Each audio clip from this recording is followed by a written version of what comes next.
இன்னைக்கு கேரளால இருக்க 600 வருஷம் பழமையான அம்மன் கோயில் தான் நம்ம பார்க்க போறோம். இந்த கோயில் வந்து திருவனந்தபுரம் ரயில்வே ஸ்டேஷன்ல 8 கிலோமீட்டர்ல அமைஞ்சிருக்குது. இந்த கோயில் பேரு கரிக்ககம் ஸ்ரீ சாமுண்டி தேவி டெம்பிள்.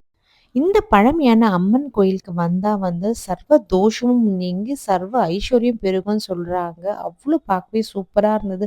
பார்க்கிங் பிரச்சனையே கிடையாது. அதே மாரி கேரளா டச்ல வந்து செமையா இருந்து உள்ள நுழையும்போதே பக்கத்துல ஒரு குளம் இருக்கு. அந்த குளத்துல நம்ம கால கழுவிட்டு போனோம். அவ்ளோ அழகான அம்மன் கோயில். கண்டிப்பா திருவனந்தபுரம் போனா இங்க ட்ரை பண்ணி பாருங்க. அந்த குளத்துல வந்து கால கழுவும்போது ஃபுல்லாவே நெறைய ஆமைங்க இருக்கு. அந்த ஆமைங்க அழகா அந்த ஃபுட் போட போறன்னு எல்லாம் வெளிய வந்து பார்க்கவே ரொம்ப ரம்மியமா இந்த கோயில் மார்ச், ஏப்ரல் திருவிழா மாரி வந்து செலிப்ரேட் பண்ணுவாங்க. வந்து முக்கியமா வந்து குழந்தை இல்லாதவங்க, தோஷம் உள்ளவங்க, பிசினஸ்ல அடுத்தபடி போணும்னு நினைக்கிறவங்க கண்டிப்பா இந்த கோயிலுக்கு வாங்க. இந்த கோயிலுக்கு வந்தா மன நிம்மதியும், நெனச்ச காரியம் கைகூடும்ன்றாங்க. இது மாரிலாம் கோயில் இருக்கா கேட்குற உங்க ஃப்ரெண்ட்ஸ் கிட்ட ஷேர் பண்ணுங்க. இவ்ளோ அழகான அம்மன் கோயில் திருவனந்தபுரம் போனா மறக்காம நீங்களும் போய் பாருங்க. இது யூஸ்ஃபுல்லா நினைக்கிறேன்.